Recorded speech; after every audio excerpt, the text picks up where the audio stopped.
Near-term measures of inflation expectations have moved up over recent months, as reflected in both market and survey-based measures. Nagsimula na ang pagtaas ng inflation sa Amerika base sa unang forecast ng United States Federal Reserve ng nakaraang buwan. Tumaas ang Consumer Price Index noong June sa 2.7%. Ayon sa US Department of Commerce, nangunguna ang bahay, pagkain at energy sa pagtaas ng presyo habang nakaramdam din ng bahagyang pagtaas sa presyo ng mga apparel at furnitures. Itinuturong dahilan ni James Egelhoff, Chief US Economist ng financial institution na BNP Paribas, ang Trump tariffs na nagtutulak sa presyo ng bilihin na tumaas.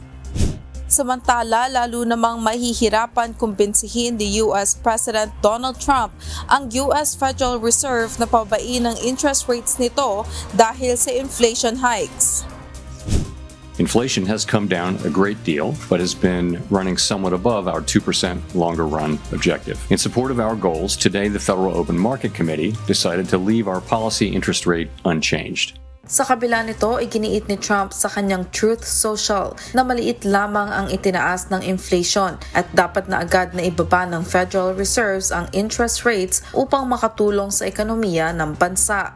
Ang US Federal Reserve ang tumatayong central bank ng US at mayroon itong independence mula sa pamahalaan ng bansa ukol sa monetary policies. Carmela Marinda, UNTV News and Rescue, USA. Diyos ang aming sandigan, serbisyo publiko ang aming pinahahalagahan.